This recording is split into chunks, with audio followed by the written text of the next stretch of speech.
بسم الله الرحمن الرحيم. الحمد لله رب العالمين، والصلاة والسلام على سيد الأنبياء والمرسلين وعلى آله وأصحابه أجمعين. أما بعد، فأعوذ بالله من الشيطان الرجيم. بسم الله الرحمن الرحيم. والله فضل بعضكم على بعض في الرزق، فما الذين فضلوا براد رزقهم على ما ملكت أيمانهم فهم فيه سواء أفبنعمة الله يجحدون. صدق اللہ مولانا العظیم۔ اللہ تعالیٰ نے اپنے بندے پر جو نعمتیں، جو انعامات کیے ہیں، ان کا سلسلہ چل رہا تھا۔ پچھلے تقریباً سوا رکوع 1.5 رکوع پیچھے سے اللہ تعالیٰ مجھے اور آپ کو جو کچھ نعمتیں دے رہا ہے، قرآن نے ان کا تذکرہ کیا۔ آگے بھی مسلسل اللہ تعالیٰ کی طرف سے ملنے والی نعمتوں کا تذکرہ ہے، تاکہ ہم ان نعمتوں پر غور کریں، اللہ کا شکر ادا کریں۔ یہ نعمتیں صرف اور صرف ہمیں اللہ دے رہا ہے، تاکہ ہم اللہ کی توحید کا اقرار کریں، تاکہ بھائی ہم اللہ کی توحید کا کیا کریں؟ اقرار کریں۔ اور یہ جو نعمتیں مجھے اور آپ کو جو ذات دے رہا ہے، جو پیدا کر رہا ہے، پتہ چلا کہ وہ حی القیوم ہے، وہ ہر چیز کو ایجاد کر سکتا ہے، بنا سکتا ہے، پیدا کر سکتا ہے۔ تو جو ذات ہماری دنیا کی زندگی میں دن رات اعلیٰ سے اعلیٰ چیزوں کو پیدا کر رہا ہے، تو وہ مرنے کے بعد دوبارہ بھی انسان کو زندہ کر سکتا ہے۔ اب یہاں فرمایا واللہ فضل بعضکم علی بعض فی الرزق، وہ اللہ ہی ہے، یہ اللہ ہی کا فیصلہ ہے۔ فضل بعضکم علی بعض فی الرزق، جس نے فضیلت دی ہے تمہارے بعض کو بعض پر رزق میں۔ اللہ ہی کا فیصلہ ہے، اللہ ہی نے ایسا کیا ہے کہ رزق کے اعتبار سے تم سب کو برابر نہیں رکھا۔ جس طرح شکل کے اعتبار سے، رنگ کے اعتبار سے، عمر کے اعتبار سے، صلاحیتوں کے اعتبار سے بھائی ہم سب برابر ہیں، سوال ہی پیدا نہیں ہوتا۔ اللہ تعالیٰ نے اس کائنات کے نظام کو اختلاف پر رکھا ہے۔ یہاں گرمی ہمیشہ نہیں رہتی، سردی آ جاتی ہے، سردی آتی ہے وہ ہمیشہ نہیں رہتی، گرمی آ جاتی ہے۔ یہاں ہمیشہ دن نہیں رہتا، یہاں ہمیشہ مالداری نہیں رہتی، یہاں ہمیشہ غربت نہیں رہتی، یہاں ہمیشہ صحت نہیں رہتی، یہاں ہمیشہ بیماری نہیں رہتی۔ اللہ تعالیٰ نے اس دنیا کا نظام ایک چیز پر نہیں رکھا، یہاں چیزیں، حالات، احوال، صورتحال بڑی تیزی سے تبدیل ہوتی رہتی ہے۔ اللہ تعالیٰ نے فرمایا جس طرح ہم نے تمہیں ان چیزوں میں کم زیادہ رکھا ہے، ہم نے تمہیں رزق کے اندر بھی کم زیادہ رکھا ہے۔ اب ہم میں سے کس کو تھوڑا رزق دیا ہے، وہ کیوں دیا ہے، اس کی وجہ نہیں بیان کی جا سکتی۔ ہم میں سے دوسرے کو زیادہ رزق دیا ہے، کیوں دیا ہے، اس کی وجہ بیان نہیں کی جا سکتی، وہ اللہ ہی جانتا ہے۔ بھائی وہ کون جانتا ہے؟ اللہ ہی جانتا ہے۔ لہٰذا جب یہ فیصلہ اللہ کا ہے تو ایمان والوں کو اللہ کے اس فیصلے پر راضی رہنا ہے۔ اور اگر آج کا مسلمان اپنا یہ سبق پکا کر لے کہ رزق میں کمی زیادتی رہنی ہے، اللہ کا فیصلہ ہے، کس کو کم رزق کیوں دیا اس کو پتہ ہے، زیادہ کیوں دیا اس کو پتہ ہے۔ بھائیو اگر ہمیں یہ سبق یاد ہو جائے تو جو مسلمان دن رات ایک بھاگ دوڑ میں لگا ہوا ہے، تو بھائی اس کو یہ بھاگ دوڑ زیبا ہے؟ سوال ہی پیدا نہیں۔ اس کو پتہ ہے کہ یہ اللہ کے فیصلے ہیں۔ یہ بھائی کس کے فیصلے ہیں؟ اگر اس آیت پر نظر ہو تو ہمارے یہاں آپس میں جو حسد کا بازار گرم ہے، تو بھائی کیا حسد ہوگا؟ لوگ عاملوں کے پاس جاتے ہیں، اپنے سگے بھائیوں کے کاروباروں کے لیے جادو کرواتے ہیں، اور سب کچھ کروانے کے باوجود بھی کچھ نہیں بنتا۔ ہم آپس میں ایک دوسرے کی نعمتوں کو دیکھ کر جلتے ہیں، سڑتے ہیں، حسد کرتے ہیں، بغض کرتے ہیں۔ بعض لوگ اس حد تک چلے جاتے ہیں کہ اپنے بھائی کی نعمتوں کی بربادی کی کوششیں کرتے ہیں۔ یہ علامت ہے اس بات کی کہ ہم صاحب ایمان نہیں ہیں، ہمارا ایمان کمزور ہے۔ بھائی کیا ہے؟ ہمارا ایمان کمزور ہے۔ جو مسلمان قرآن کی اس آیت کو پڑھے گا بھائی وہ کبھی ناشکری کا شکار بھی نہیں ہوگا۔ اگر وہ دیکھے گا میرا سگا بھائی مالی اعتبار سے مجھ سے زیادہ مضبوط ہے، وہ ہرگز ناشکری کا شکار نہیں ہوگا۔ اس کو پتہ ہوگا بھائی یہ کس کا فیصلہ ہے؟ یہ اللہ کا فیصلہ ہے۔ اس لیے قرآن نے فرمایا ہم نے تمہیں رزق میں کم زیادہ رکھا ہے، اور اس کی ایک بہت بڑی حکمت یہ ہے، اگر اللہ تعالی ہمیں صلاحیتوں میں، علم میں، مال میں کم زیادہ نہ رکھتے تو یہ دنیا کا نظام چل نہ سکتا۔ بھائی یہ دنیا کا نظام چل نہ سکتا۔ ہمارے یہاں روس میں تجربہ کیا گیا، 70 سال تجربہ کیا گیا اشتراکیت کی شکل میں کہ جی سب کی مالی حیثیت برابر ہونی چاہیے۔ تو بھائی روس چل لیا، اشتراکیت چلی دنیا میں، بدترین طریقے سے برباد ہوئی۔ سب کی جائیدادیں 70 سالوں کے لیے روس میں ضبط کر لی گئی، بحق کے سرکار ضبط ہے، سب کو برابر تنخواہ ملے گی۔ بھائی سب کو کیا ملے گی؟ ڈنڈے کے زور پر 70 سال اشتراکیت کو روسی ریاستوں پر مسلط رکھا، اور یہ کوئی 2 صدیاں پرانا واقعہ نہیں، 20 سال پرانا واقعہ، 20-25 سال 30 سال پرانے پیچھے جائیں۔ اور پاکستان میں بھی بھٹو صاحب کو اس کا شوق چڑھا تھا، وہ تھوڑے سے چلے تھے اس طرف، انہوں نے کارخانے چھینے تھے، یہ انہی سے لیا تھا۔ ساری دنیا نے کہا یہ فطرت کے خلاف ہے، اور بھائی آپ کو پتہ ہے جو فطرت کے خلاف چلتا ہے وہ برباد ہو جاتا ہے۔ 70 سالوں کے بعد روس اشتراکیت الٹے منہ گری، چونکہ غیر فطری تھی۔ اللہ کا قانون تھا کہ ہم دنیا میں تمام چیزوں میں سب کو برابر نہیں رکھیں گے، اگر برابر رکھیں تو جناب یہ دنیا بیکار ہو جائے گی۔ کوئی کسی کے کام، اگر مال میں سب برابر ہوں تو بھائی کوئی مزدور آپ کی مزدوری کرے گا؟ سوال ہی پیدا نہیں ہوتا، ہم اپنے کام ہی نہیں کر سکتے۔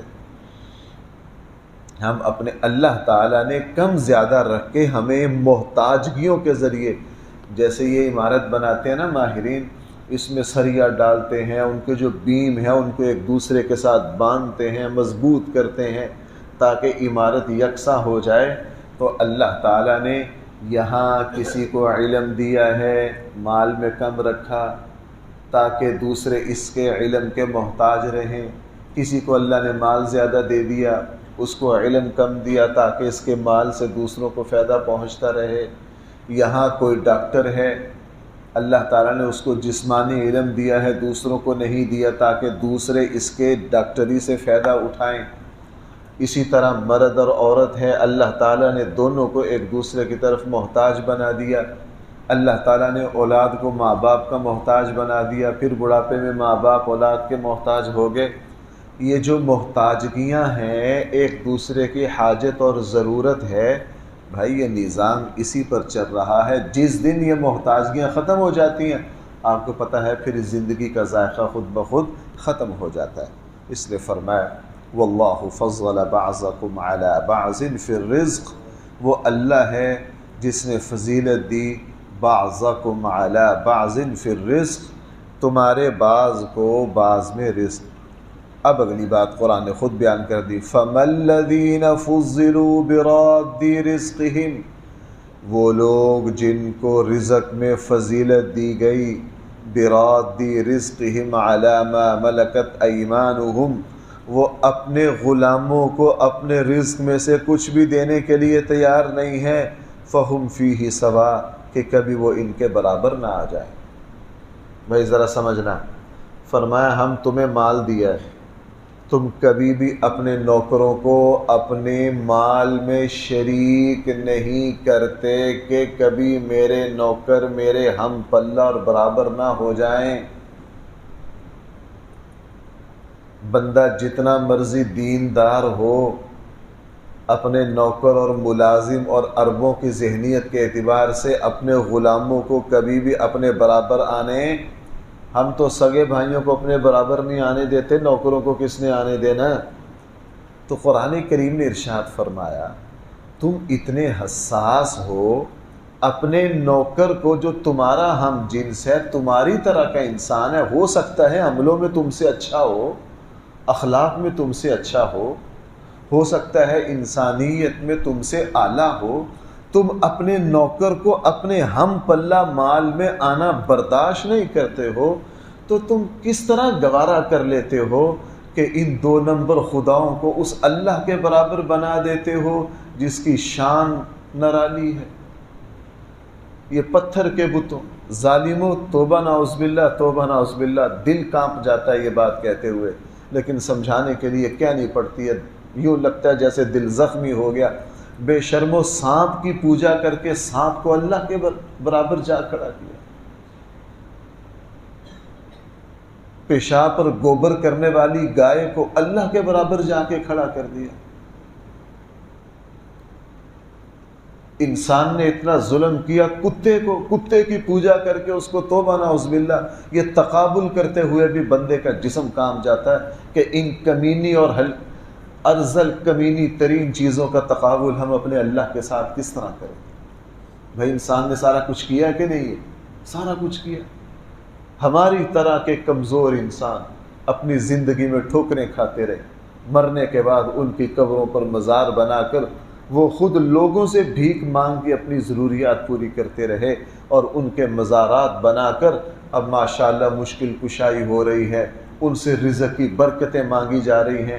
وہ اتنا ظلم، اپنے نوکر کو تو اپنے برابر آنے نہیں دیتے، اپنی طرح کے انسان کو قبر اور مزار ان کا قبر بنا کر مزار بنا کر ان کو اللہ کے برابر کر دیا۔ میں نے خود اپنے کانوں سے، جاہلوں سے نہیں، ایک مکتبہ فکر کے بہت بڑے عالم سے، ان کے بہت بڑے علمی مرکز میں،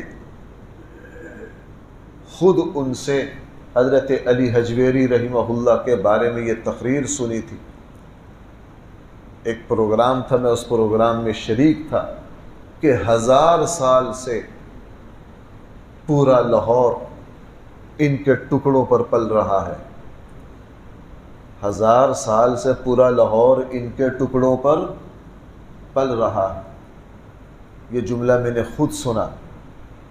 بھائی ہم اللہ کے ٹکڑوں پر پل رہے ہیں یا کسی صاحب قبر کے ٹکڑوں پر پل رہے ہیں؟ اس پورے رکوع، میرے بھائیوں میری بات سننا ذرا، یہ پورے رکوع ایک خاص اعتبار سے، اس پورے رکوع میں جو گفتگو ہے قرآن میں اور جگہ کم ہے۔ اللہ تعالیٰ آگے 2 مثالیں دے رہے ہیں، یہی وہ کل کے درس میں آئیں گی، کل کے درس میں آئیں گی۔ یہ جو فیکٹری کا مالک ہے نا، اگر اس کے دفتر میں کوئی فیکٹری کا ملازم بغیر اجازت کے آنے کی جرت نہیں کرتا، صاحب کے کمرے میں کوئی بغیر اجازت کے، صاحب کے دفتر میں کوئی عام فیکٹری کا ملازم بات نہیں کرتا، سیکٹری ہوتے ہیں درمیان میں۔ بھائی اگر کوئی فیکٹری کا ملازم فیکٹری کے مالک کی کرسی پر بیٹھ جائے، کیا خیال ہے بھائی؟ غور کرو ذرا اس میں، تو اس کو اس فیکٹری میں رہنے دیا جائے گا؟ ماشاءاللہ فیکٹری کے مالک ہیں، گاڑی میں جانے لگے ہیں، ڈرائیور نے پہلا آگے کا دروازہ کھولا ہے، کوئی فیکٹری میں کام کرنے والا نوکر اس کرسی پر بیٹھ گیا، یہ فیکٹری والے اس کو برداشت کریں گے؟ اللہ فرما رہے ہیں خبیثو، اپنے بارے میں اتنے حساس ہو کہ اپنے ہم جنس کو، اپنے جیسے انسان کو، بلکہ بعض مرتبہ کردار و اخلاق میں اپنے سے اعلی انسان کو اپنے برابر بٹھانے کے لیے تیار نہیں ہو تو بے حقیقت بے جان ذلیل چیزوں کو اللہ کے برابر کیسے کر دیتے؟ اس لیے بھائی سورہ مریم کے آخری رکوع میں ایک آیت ہے وَقَالُوا اتَّخَذَ الرَّحْمَنُ وَلَدًا، لوگ کہتے ہیں رحمان کا کوئی بیٹا ہے. وَقَالُوا اتَّخَذَ الرَّحْمَنُ وَلَدًا، قرآن کہہ رہا ہے تم نے جو جملہ کہا ہے نا تَكَادُ السَّمَاوَاتُ يَتَفَطَّرْنَ مِنْهُ وَتَنشَقُّ الْأَرْضُ وَتَخِرُّ الْجِبَالُ هَدًّا، اس بدتمیزی کی وجہ سے قریب ہے زمین پھٹ جائے، پہاڑ پھٹ جائیں. کیوں؟ ایک بیٹا تمہارا نہ ہو اور اس بیٹے کو تمہاری طرف منسوب کر دیا جائے، ہم اس کو برداشت کر لیں گے؟ ہماری نسبت ہمارے باپ سے کاٹ کر کسی اور کی طرف کر لی جائے، ہم برداشت کر لیں گے؟ سوال ہی پیدا نہیں ہوتا، سوال ہی پیدا نہیں ہوتا. اولاد میں، بیوی میں، مال میں انسان شرک کو گوارا نہیں کرتا. شرک کا معنی شرکت. کوئی غیور انسان دیوس نہ ہو، غیر فطری نہ ہو، وہ کبھی بھی اس کو گوارا نہیں کرتا کہ میری بیوی، میرے اولاد، میرے مال کے اعتبار سے کوئی اس میں شریک ہو. تو جناب اس اللہ جو ساری غیرتوں کو پیدا کرنے والے ہیں، اس اللہ کے بارے میں کیسے تصور کر لیا تم نے؟ کیسے بے حقیقت چیزوں کو اس اللہ کے برابر کر لیا؟ اس کو قرآن کہہ رہا ہے فَمَا الَّذِينَ فُضِّلُوا بِرَادِّ رِزْقِهِمْ، وہ لوگ جن کو مال میں فضیلت دی گئی، بِرَادِّ رِزْقِهِمْ، وہ کبھی نہ دیں اپنا رزق اپنے غلاموں کو، فَهُمْ فِيهِ سَوَاءٌ، کہ وہ کبھی ان کے برابر ہو جائیں. أَفَبِنِعْمَةِ اللَّهِ يَجْحَدُونَ، پھر اللہ کی نعمتوں کا کس طرح انکار کرتے ہو تم؟ پھر اللہ کی نعمتوں کا کس طرح انکار کرتے ہو؟ یہ سلسلہ کلام چل رہا ہے، انشاءاللہ اللہ نے توفیق دی تو آگے کل چلیں گے. الحمدللہ رب العالمین، والصلاة والسلام على سید الانبیاء والمرسلین وعلى آلہ واصحابہ اجمعین. ربنا آتنا فی الدنیا حسنہ